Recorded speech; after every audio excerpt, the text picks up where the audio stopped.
In this video series, I'm going to show you how to store and access your data on the Amazon Web Services platform using Amazon S3.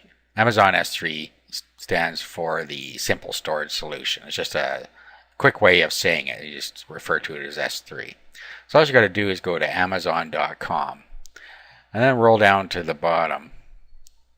And you'll see over here Amazon Web Services. That's where you want to go. And here you can sign up for your solutions. So you see on the right here, sign up now. Go there. Okay, and then if you already have an account, of course, you can just say I'm a returning user and you can log in. But what we're going to do here is we're going to give it our email address, and then we will go forward.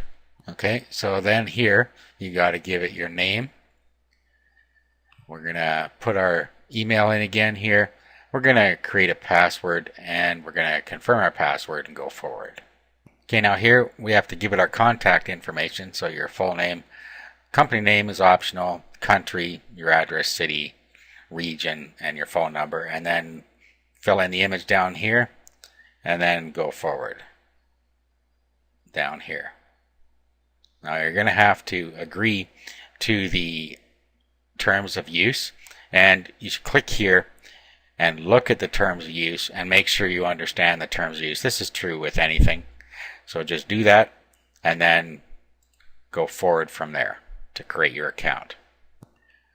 Okay, now after we've done that, we need to give them our payment information so that when we do use some resources, they can bill us. Okay, so go ahead and do that and then continue. Okay, so now that you've entered your credit card details, you're going to need to do a voice verification. So they're going to call you to do a voice verification.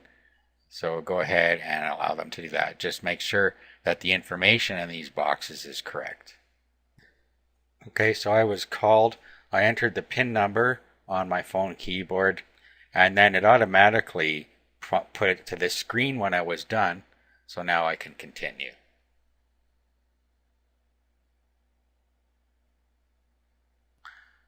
Okay, so now it's saying it's activating my account, and it'll send an email to me once it's complete.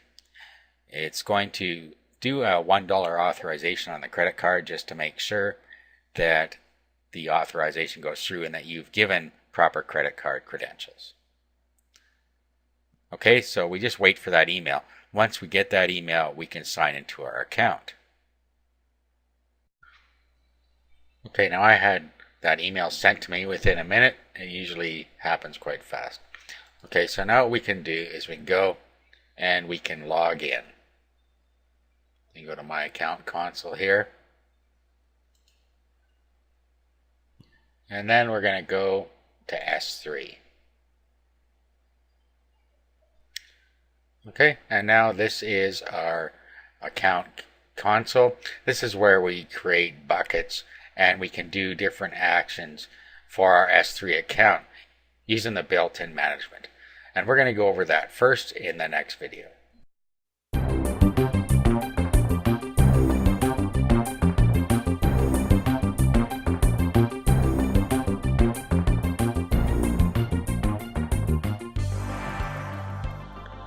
In this video, we're going to go over using the management console to create buckets and move data into our buckets. Now you can think of a bucket as a storage area, and you can create as many as you want. Now there are some things about buckets you should know. Now the thing about buckets is they have to have a unique name across the whole Amazon network. So if you tried to use a bucket called images, it's likely somebody has already used that bucket name. Okay, so what you want to do is come up with your naming convention. I usually like to put a couple of letters on the front of all my buckets, and then I can name them behind that. So if you click here where it says actions, you can do create bucket. Okay, now here you can give it a bucket name, and this is the region where your different servers are located. So you should pick the closest one to you. I'm just going to use US standard here. So here you give it your bucket name. Now there are some rules for bucket names as well. You cannot have capital letters in a bucket. They have to be all lowercase. You cannot use underscores. They have to be named 3 to 63 characters. So it has to be 3 to 63 characters long to be valid. And you can't end it with a dash. Okay, so what I like to do is come up with a naming convention. Say that these buckets are going to be for a certain site. We'll call it glob. Okay, so I'm going to name all of my buckets glob dash, and then I can name them something meaningful behind it. So I'll do glob dash images, and I'll create the bucket. Okay, so there I have a bucket called glob dash images.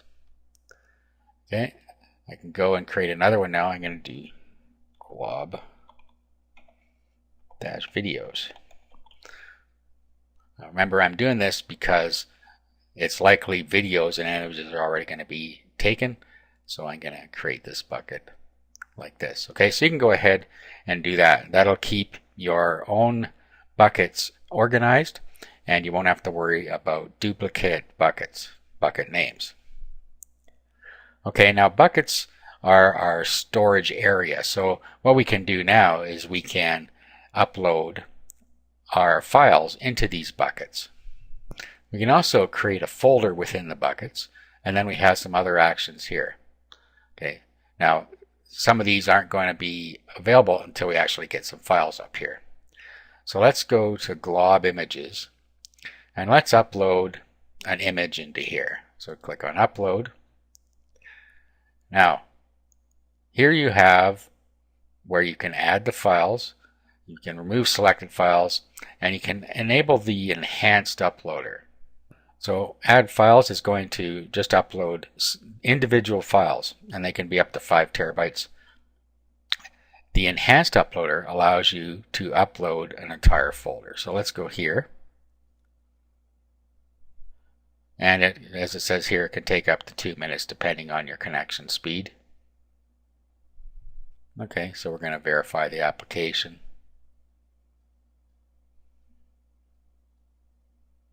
Okay, now we can click Add Items. And it brings up a window where we can pick through our files. Okay, and then you can navigate through just like a normal Windows window here. You just navigate to where you want to be. Okay, so let's go in here and let's upload something. Let's upload a folder here. Okay, so this is now going to upload a whole folder for us. Now notice at the bottom here you can set the details, and you can use reduced redundancy storage and server-side encryption. So reduced redundancy is cheaper because it is using less resources, and you have a 99.99% uptime rather than 100%. So it's a little bit less secure, but not much. So you need to decide if the data is duplicatable, like if you have it somewhere else, or if you need the regular storage. So I'm going to use reduced redundancy. This also saves you money on storage costs. And of course, server-side encryption is self-explanatory. You can just encrypt your files on the server.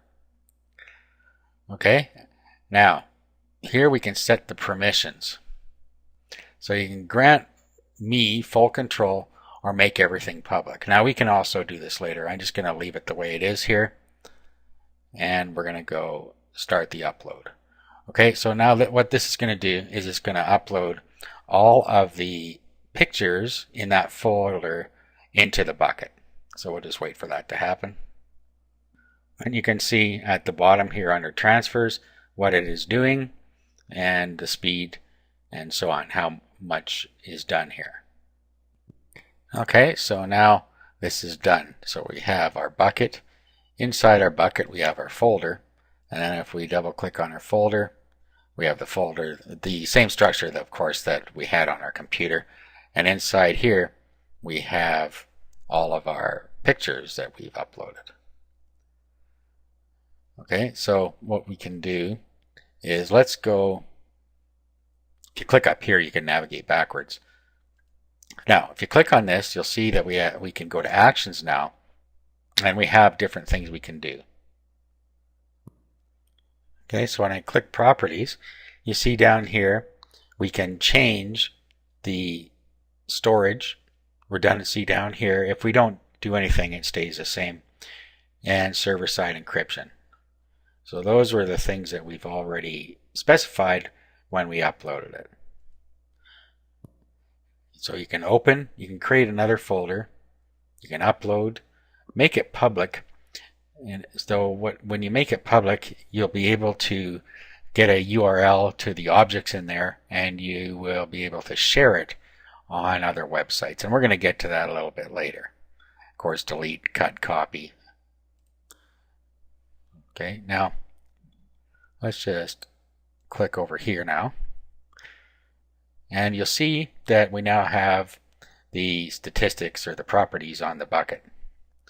Okay, now, so we have our permissions. This is us. We can list, we can upload and delete, and we can view the permissions. We can add more permissions. We can remove selected permissions, and we can add a bucket policy. Bucket policy involves coding, and we're not going to go into bucket policy. Here, website. You can turn this into a static website just by uploading all of your files into there. And then you can turn this on, you give it the index document, error document, and then you have a website. And we're going to go over that a little bit later. Logging, whether you want to enable the logging onto another bucket. Notifications. This just tells you that some data has been lost out of this bucket. And then you got lifecycle, which you can give it rules when you want the data to go away. Okay, so it's just how you want your data stored. Okay, now let's go back to permissions here. Let's go to add more permissions. Okay, now if we go to grantee and click here, we can grant everyone, authenticated users, and me, and of course what we've already got here, different permissions, list, upload, list and upload. So if we want to give some other person some access to the bucket to do these particular tasks, this is where we can do that. Okay, let's cancel that. Now, if we go back up here, you can also click right on the folder, and if you right click on it, you got the different things you can do here. Now let's make this folder public. Okay, it asks us if we're sure. We're going to say yes. Now, this particular folder can now be seen by the public if they have the proper URL. This allows us to put the content within this bucket and folder onto a website now. Okay, let's go inside this folder.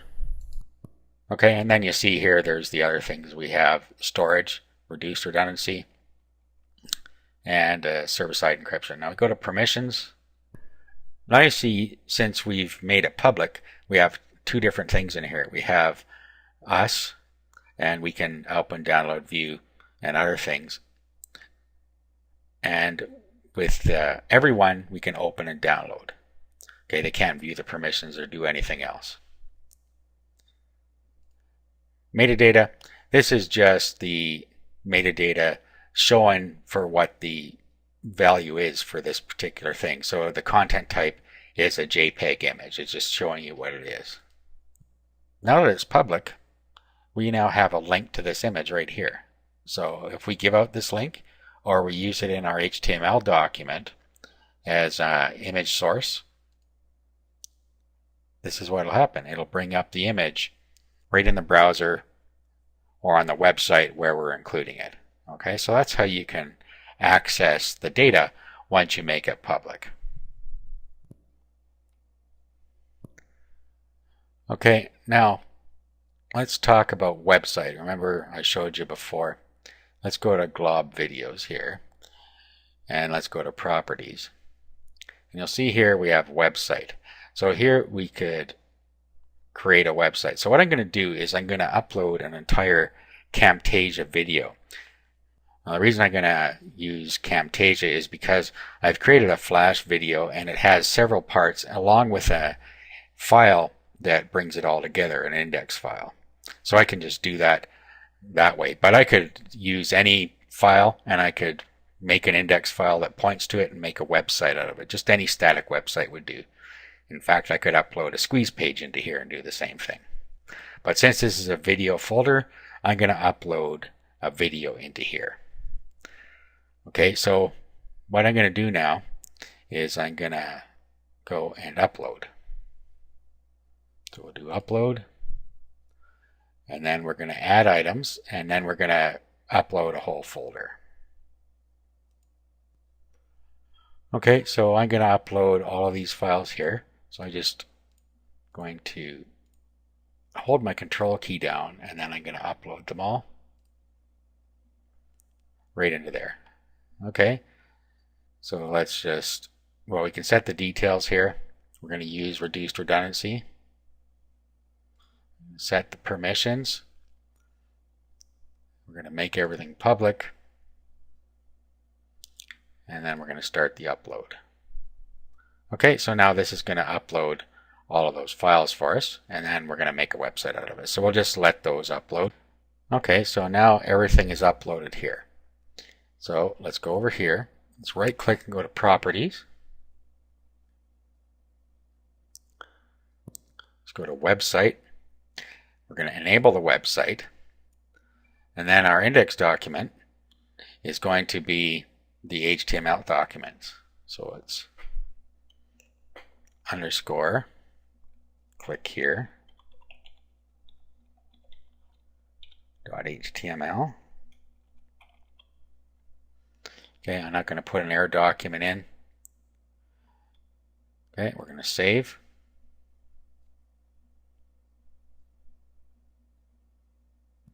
Okay, now this is our website. So if we click on that, there it comes. There is our Camtasia video playing in our browser off of the S3 service. Okay, so you click play and you'll see that it goes. There it is. Okay, so that's how you can create a static website on Amazon S3. And like I said, it can be anything. In this case, this is a video that is created in Flash by Camtasia Studio and attached to an HTML file. But you could just as easily upload one of your squeeze pages and then get the URL to that, and then do the same thing and make it make your bucket a website. Okay, now you notice I clicked on, this is the document we're opening, the click here one. So this is also a link to that particular document. Okay, so if I click on this, I'm going to go to the same spot as you see here. Now, when we look at permissions, you'll see, remember when we uploaded the folders, we set the permissions so everyone could look at the files that we put up there. Okay, so that's how you can host static pages within your buckets. Okay, so that's how you can use the S3 console to manage your files. In the next video, we're going to go over Cloudberry Explorer, and I'm going to show you how to use that to manage your data on your Amazon S3 account.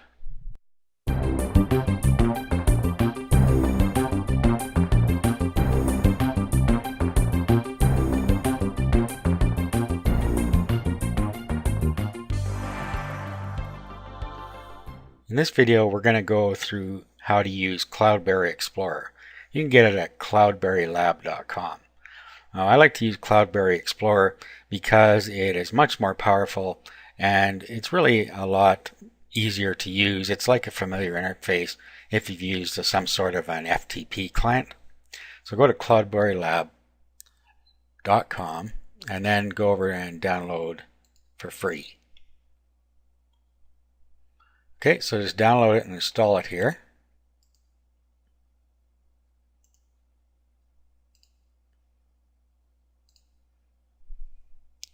Okay, so you just go through the wizard, agree to the terms. Now, very simple. Okay, we're going to run it. So let's open it up. Okay, now at this point you can register it. If you don't want to register it right now, you can just do register later. Okay, this is what Cloudberry looks like. And if you've uploaded files to your server before, then you recognize the layout is something like an FTP client, and that's really how it works. So what we want to do is we want to go and set up our Amazon Web Services account. So go to File, and we'll go to Amazon S3 account. And then we're going to click on New Account and Add. Okay, so now what we need to do is set up our display name, access key, and secret key. Now you can go and get that from your Amazon account. So what we want to do is go back to our account here. Go to Security Credentials. Okay, now when you get to this page, you'll see here Access Credentials. So if you click on that, it brings you down, and here's our access keys. Okay, so Access Key ID. We'll grab this and back over to Cloudberry. Okay, so we can give this a display name. This is just for our use, so I'm going to call it My S3. Okay, and then we'll paste our access key in here. Okay, now we have to go get our secret key. So you just click here where it says Show, and then Copy. And we'll close that up. And then back, put in the secret key here. Whether you want to use secure socket layer, this secure connection. Now, next thing you should do is test your connection and make sure that it's correct. Okay, we got connection successful, so we know that we set that up correctly. Okay, and here's my S3 account. Okay, so let's close. Now what we want to do is connect up to our Amazon S3 account. Okay, so we have my computer on this side and this side. Let's change this side. We're going to go to my S3. Okay, so as you can see, here are our buckets. So we click in here. Let's go in. As you see, everything's here. And if we right click, we got some new options in here. But let's just go to Web URL and let's open the link. And here is our picture as well. So we can do all of the same things from within Cloudberry Explorer. Okay, now on this side we can just navigate on our computer where it is we want to find our files. Let's go up a level here. Let's create a new bucket. Okay, so you just go up here to bucket, and then you give it a bucket name. So we're going to go with our naming convention. So glob dash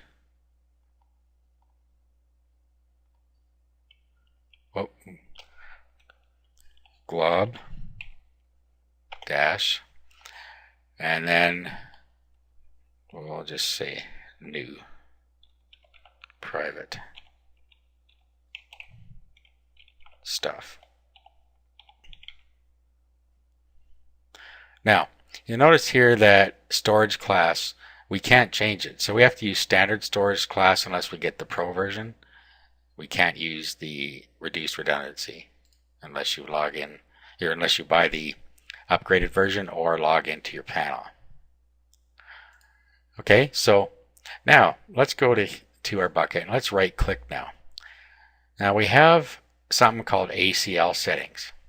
These ACL settings are our settings for privacy. Now, rather than make this all users available, let's make this authenticated users. Click OK. So now the public would not be able to look at anything in here. Okay, now let's upload a picture into our secured area here into our private content. So I'm going to go find my pictures on this side. Okay, so let's pick this one, and then we can either copy it or move it. And we're going to, of course, we need to get inside the bucket first. So inside the bucket, let's pick this. So we want to copy it.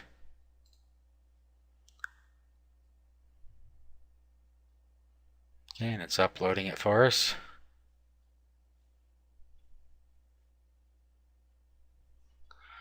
Okay, now if we right click on this and go to ACL settings, you'll see that the content picks up the same ACL settings that the bucket is set to, as your security settings.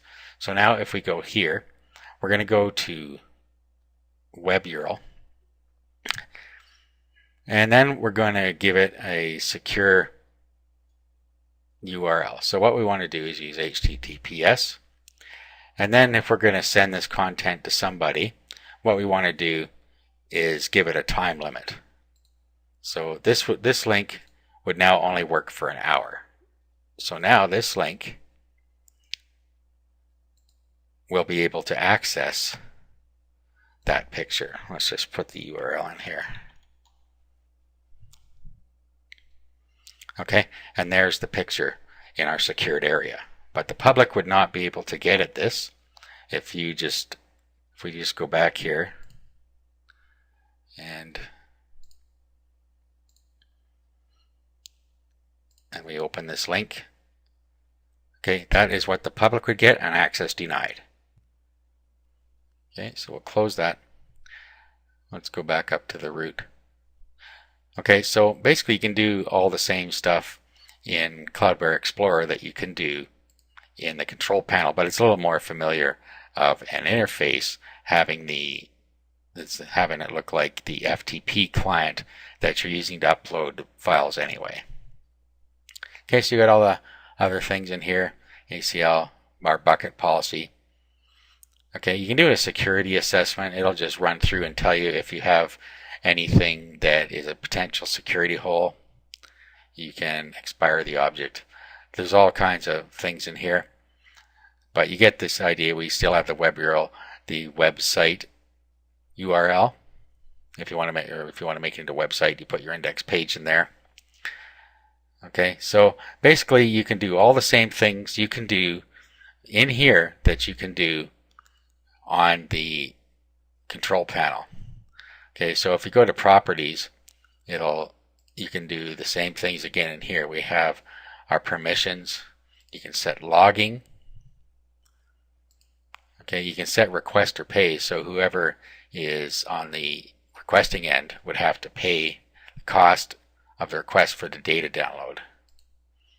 Versioning, you can turn versioning on and off for your files, so if you upload a new one or it changes, you have different versions on there. Okay, this is an advanced option that you have to pay for. There's your website and CloudFront, which we're not talking about right now.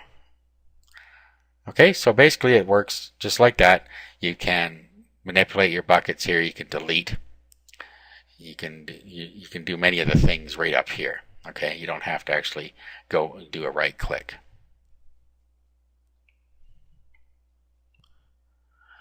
Okay, now you'll see here something called external bucket. An external bucket is a bucket belonging to another account. So if you have permission to access another bucket, this is where you can set it up. So you just put the path in here. Okay, we don't have that in this case, but I just wanted to point that out, that you can work with external buckets in here as well.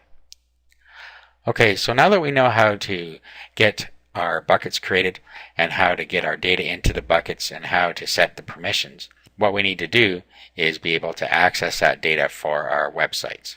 So we're going to go over that in the next video.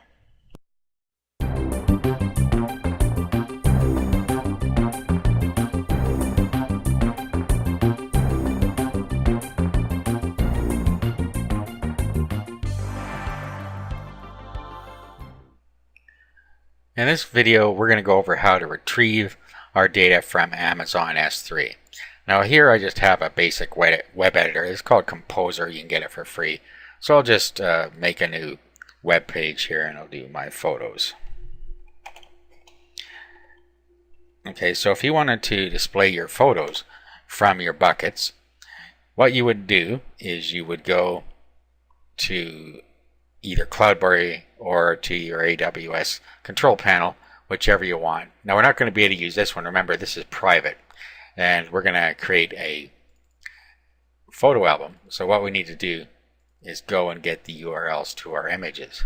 Okay, so we can click on this, and then we can go down, and we can get web URL, and then we can copy to clipboard. Now let's go back to our space here, to our website, and we're going to do image, and then we'll paste the URL in there. Click OK. Oh, I would want some alternate text there. Okay, so there's our first image.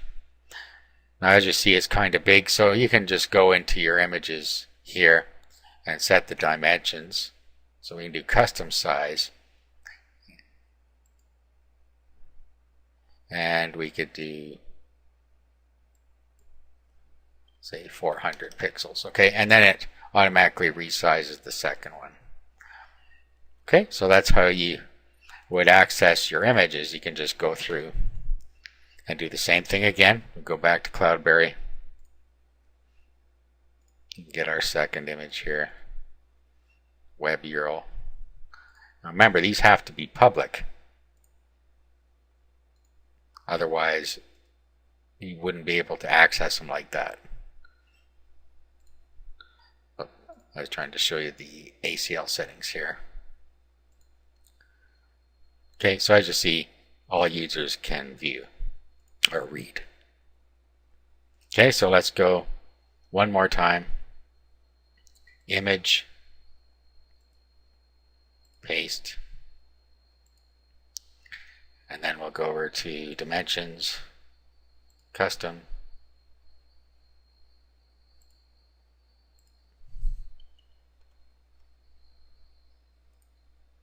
like that. Okay, so simple as that. That's how you can access your data. Just use the image, and if you're not using an editor, of course it's image source that you're going to use. Okay, so that's how you can access your public data. Now if we wanted to get the video in here, say you want to stream a video from your Amazon S3 account. So what we would do is go back to, well, this time I'm going to use the, let's close this. I'm going to use the management console here for this, just to show you how to, if you decide to use this way.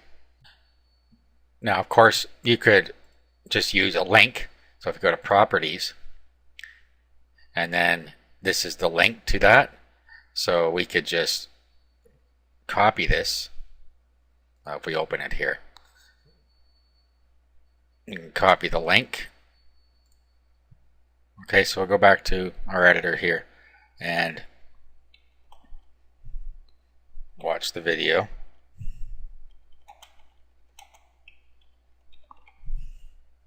By clicking here.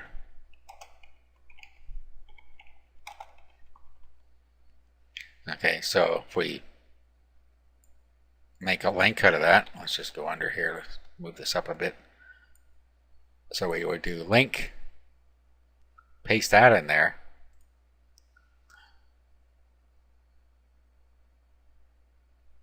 click OK, and that would play the video if on the website. So that is if you don't want to stream it and you want it to be public, then that is one way you can do it. You can also stream the video. In other words, you would use an embed code. Now, most FLV videos, if they are not Camtasia videos, you'll be able to just use the video code, the video URL, and some streaming code. But for a Camtasia style video, you need to get the embed code from within here. Okay, so Camtasia videos always come with embed. So we view the page source. Okay, now you'll see here that users looking for a simple object embed can copy and paste the needed tags below. Okay, so we could just copy this div tag here and copy. Now let's paste this into a notepad session because we do have to make a couple changes. When you use this code, it's assuming that your content is in the same place as your website, which it isn't.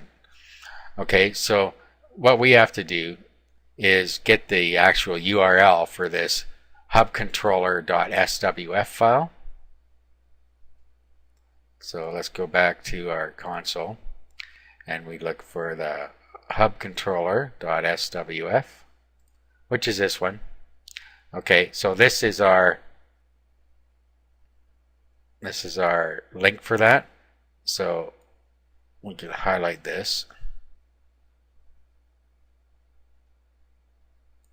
Now do Control C because it won't let you right click inside here.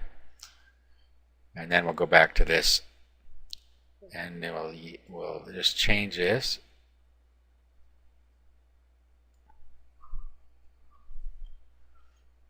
Okay, like that. Okay, we have, these are fine. Now next we have csconfig file, use WordPress Content Hub config.xml. Okay, so back we go, which is this one. Okay, and same thing here, we need to replace the code with this. So Control C for a copy.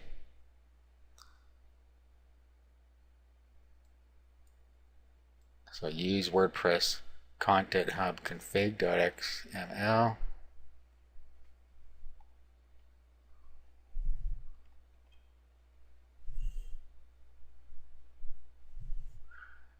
And then use WordPress Content Hub controller.swf.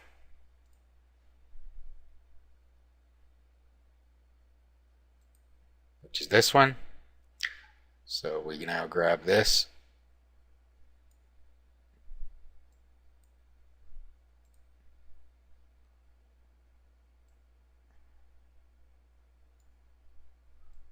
A little tricky sometimes here.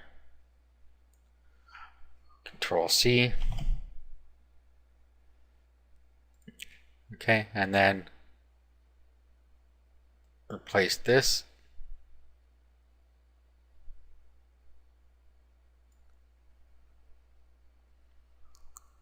The Amazon S3 link. Control V does that, or paste, whichever you want to use.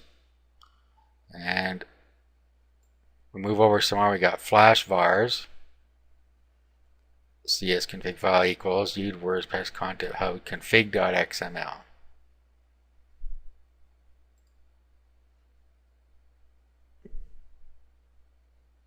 Okay, which is this one again. Okay, so let's highlight that again. Do a copy.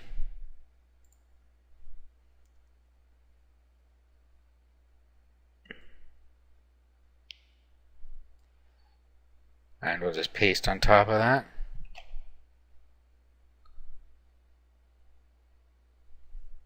And just make sure we got nothing else we need to change. Okay, so that's it. Now, if we were to take this now, we'll just copy all of this. Go back here. And underneath here, I'm going to go to source. And right above the body here, I'm just going to paste that in. And now I'm going to save the page. I'm just going to call it test. Click OK. Okay, I'm going to save it in this test folder. Now let's open up the test folder where I just saved our website. And let's open her up. Okay, so here are our photos loading from the S3 buckets. And there is our embedded video. Okay, so that's how you can access your content. It basically depends on you getting the URL from your content management system, whether you're using Cloudberry or whether you're using the S3 management console, get the proper URLs and then use that in the embed code. Now, if you're using WordPress, you can use the S3 video plugin to embed your videos. I'm just going to open up install of WordPress I have. It's just a demo install, and then we'll install this and I'll show you how it works. Okay, so here's a simple test blog. We're going to go to plugins and add new. Okay, then we're going to go here and we'll just do S3 video.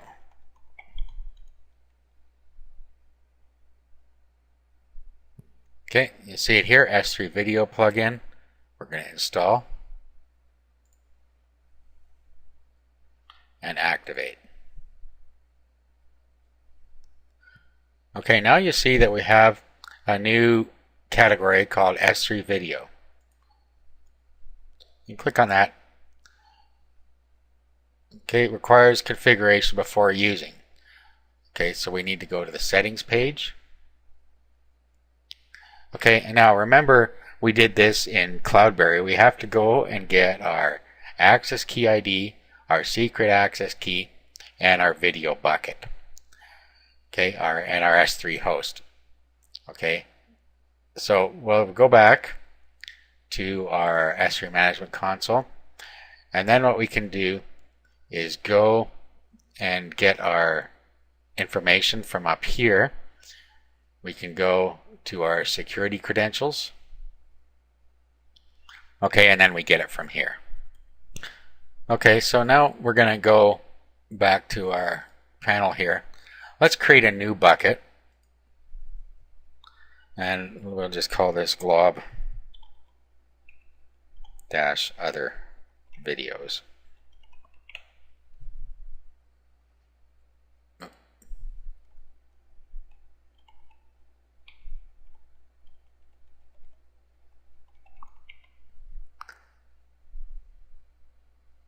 And create. Okay, so our video bucket is going to be glob-other videos.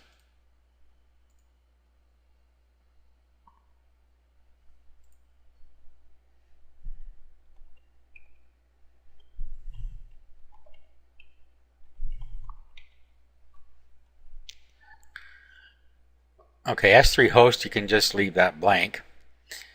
And then down here, which video player you want to use, Flow Player or Video.js, and you can look for more information here. And then single video playback, whether you want it to auto start and auto buffer, and video playlist playback, auto start and auto buffer. Alright, now let's save this. Now, the other thing we need to do is go back to here. Okay, so right click on here, go to Properties. And now what we want to do is make sure that public, which is everyone, has read permission, which is list. Okay, save that. Okay, back to the plugin.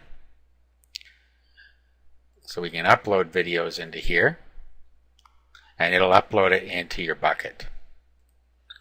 Okay, it'll go and look in the bucket here. Okay, so let's upload a video using our control panel here. And let's just upload a quick video into there.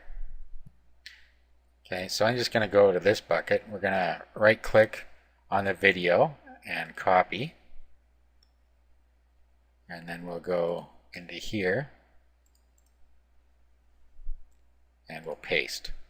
Okay, so that's going to bring the same video into here for us. And there it is. Now, if we go back to our here and we click on S3 video. Okay, so here is our video in here. Now, we can go and we can create playlists. So if you go to playlist management, you can create a new playlist. Can you give it a name here? And you can put the contents in the playlist.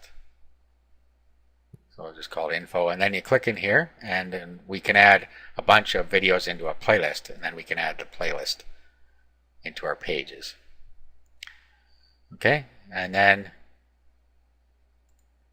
you can manage your playlist here. Okay, so here is our info playlist. Okay, now in our playlist management, you'll see here this shortcode. If we put that into a poster page, it'll bring this video playlist in. If we go to just S3 video here, this is our video, and we can get a short link here, and we can put that in a page. So if we just copy that, or post, let's go to post, add new, paste this in here.